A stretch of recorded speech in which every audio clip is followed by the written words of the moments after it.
Assalamualaikum warahmatullahi wabarakatuh. Waalaikumsalam warahmatullahi wabarakatuh. Jadi di sini kami dari kelompok 2 ingin mempresentasikan hasil diskusi kami, yaitu desain workstation berbasis antropometri dan lingkungan kerja. Sebelumnya perkenalkan, saya Emil Nazwan sebagai moderator dan pemateri. Saya Hayat Rasya sebagai pemateri. Saya Fidesa sebagai pemateri. Baik, di sini yang pertama ada pengertian workstation. Jadi workstation adalah tempat kerja individu yang dirancang untuk menunjang efisiensi, kenyamanan, dan keselamatan kerja. Contoh dari workstation itu yaitu meja kerja, kursi, peralatan, dan lingkungan sekitar. Jadi tujuan utama dari workstation adalah untuk meningkatkan produktivitas dan mengurangi risiko kelelahan atau cedera kerja. Selanjutnya ada pengertian antropometri, yang dimana antropometri adalah ilmu yang mempelajari ukuran dan proporsi tubuh manusia. Data antropometri digunakan untuk menyesuaikan desain alat, mesin, meja kursi, dan ruangan kerja agar sesuai dengan ukuran tubuh pengguna. Jadi tujuan dari antropometri ini adalah menciptakan fit antara manusia dan sistem kerja tersebut. Yang ketiga ada prinsip desain berbasis antropometri. Prinsip pertama yaitu desain untuk rentang pengguna, seperti contohnya 5 sampai 95 tahun agar sesuai bagi sebagian besar populasi. Yang kedua ada sesuaikan peralatan dengan ukuran tubuh pengguna.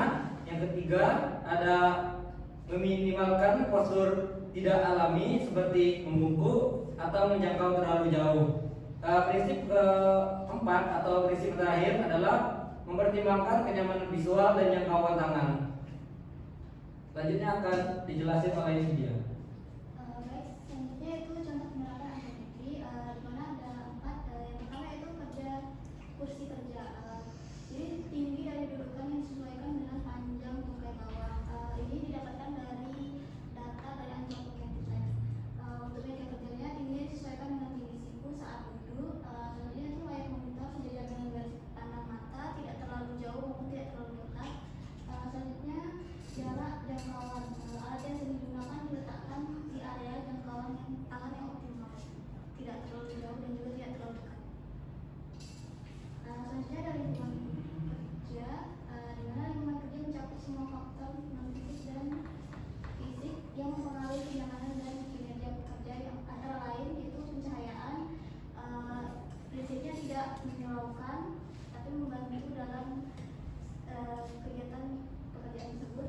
Kebisingan, warna ruangan dan tata letak, suhu dan kelembapan, terakhir sirkulasi udara.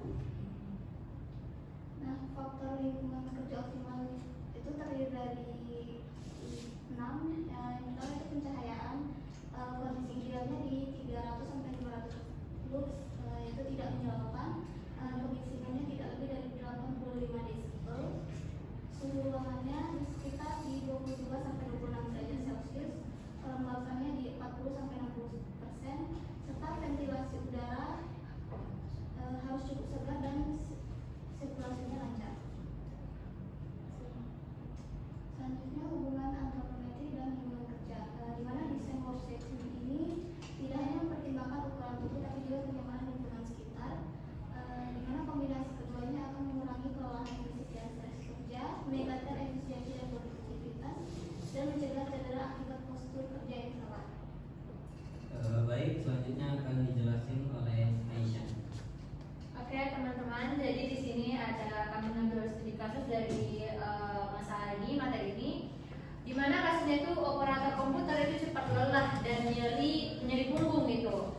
Nah, jadi kita di sini dianalisis yaitu karena tinggi mejanya itu terlalu tinggi gitu. Jadi postur bahunya jadi tegang dan itu yang menyebabkan nyeri. Nah, kursinya tidak bisa diatur. Nah, jadi ada kan kalau kursinya itu kurang lentur atau kayak keras atau apa gitu. Jadi dia tidak menopang punggung dengan baik. Setelah itu juga ruangannya panas. Nah, konsentrasi kita menurun. Jika ruangan itu terlalu panas, itu juga akan mengganggu konsentrasi kita dalam bekerja. maupun ruangannya tuh kalau terlalu dingin juga bisa menyebabkan gangguan konsentrasi. Nah, jadi solusinya itu kita bisa menyesuaikan tinggi meja dengan siku, kursi ergonomis, ventilasi yang ditingkatkan. Nah, di sini ada manfaat dari desain workstation ergonomis. Nah, yang pertama itu bisa meningkatkan kenyamanan kerja, mengurangi cedera otot dan tulang, meningkatkan produktivitas kualitas kerja, dan menurunkan absensi karena kelelahan. Jadi kalau kita bekerja itu nyaman dan konsentrasinya kita terjaga, jadi kita juga bakalan tidak terganggu lah kehadiran kita dalam bekerja gitu. Terus juga bisa meningkatkan kepuasan kerja karyawan. Nah, di sini ada data antropometri di populasi Indonesia. Nah, di mana untuk parameter tinggi badannya itu rata-rata di Indonesia itu 165. Untuk tinggi duduk itu 90 cm, tinggi siku duduk itu 70, dan panjang lengan bawah 25 cm, dan panjang tungkai bawah 45. Nah, untuk data ini tuh digunakan untuk perancangan meja dan kursi kerja di lingkungan kerja. Baik, saya akan membacakan kesimpulan dari hasil presentasi kami, yaitu desain workstation berbasis antropometri dan lingkungan kerja itu tuh menyesuaikan kebutuhan manusia secara fisiologis dan psikologis. Yang kedua, ada pendekatan ergonomis penting untuk efisiensi, keselamatan dan keselamatan kerja. Yang ketiga, ada lingkungan antara ukuran tubuh dan kondisi lingkungan sama dengan lingkungan kerja ideal. Baik, sebelum masuk sesi tanya jawab, apakah ada kritik dan saran? Baik, kalau nggak ada kita masuk ke sesi tanya jawab. Silakan Baby. Tadi kan sudah dijelaskan kriteria meja sama kursi yang bagus nih. Nah, itu kan udah ada kriterianya. Mungkin itu pas untuk beberapa orang. Tapi itu kalau misalnya nih dia nih dibilang badannya besar, terus kayak kekar gitu, nah apakah dia cukup di tempat yang itu? Terus misalnya dia juga ada badannya yang kecil gitu, nah apakah itu udah bisa sesuai langsung atau enggak? Nah gitu, maksudnya kayak apakah sebelumnya diukur dulu orang tua lagi? Kan itu untuk standarnya kan yang tadi yang Aisyah baca itu tadi Yang data tadi ya? Nah itu itu kan yang dibaca Aisyah tadi kan ukuran standarnya tuh. Iya. Nah kayak mana kalau misalnya ada perbedaan tinggi badan, berat badan antara satu orang sama orang lain?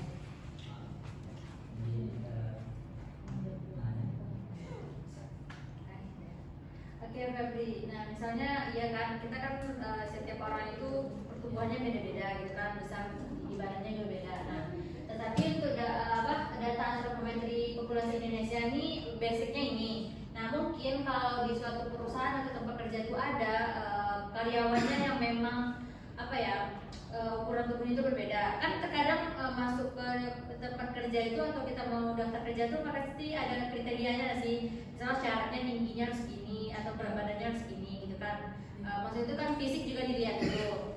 Nah terkadang kalau terlalu pendek juga perusahaan ada beberapa perusahaan yang nggak terima. Tapi kalau misalnya ada, itu mungkin ini di kebijakan perusahaan itu membuatkan yang memang khusus untuk dia gitu. Berarti dibuat lagi gitu ya kalau misalnya emang ada perusahaannya kayak gitu. Tapi kalau enggak berarti sesuai kriteria. Iya, sesuai kriteria.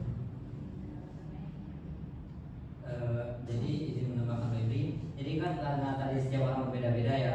Jadi di sini kita kayak bisa aja buat kan kursi tidak bisa diatur. Jadi kayak bisa saja kita buat kursi yang bisa diatur gitu. Nah, jadi kayak biar kita duduk sikunya nggak terlalu mentok ke meja gitu. Nah, mungkin bisa atau kita buat kayak kursi yang memang enak dipakai untuk orang besar atau orang kecil gitu kan. Ya, seperti itu kurang lebih.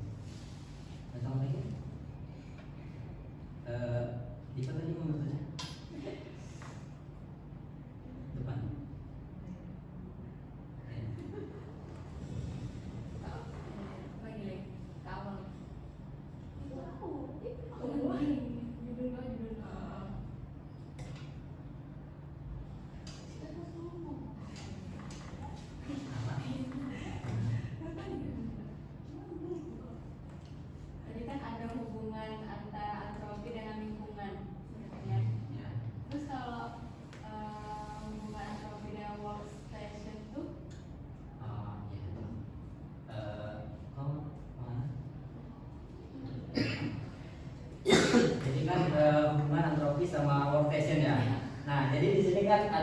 jadi kan workstation itu tuh kayak termasuk meja, kursi, dan peralatan dan lingkungan sekitar.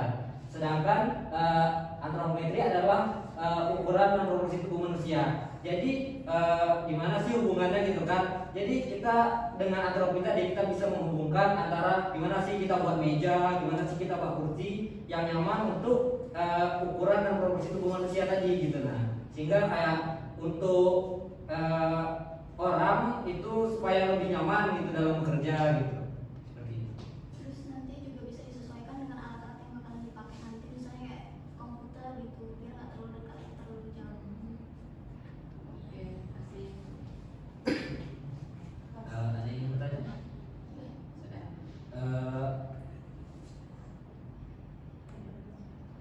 Baik, sekian dari kelompok kami. Bila ada salah kata atau salah perbuatan kami mohon maaf. Saya akhiri. Wassalamualaikum warahmatullahi wabarakatuh. Waalaikumsalam warahmatullahi wabarakatuh.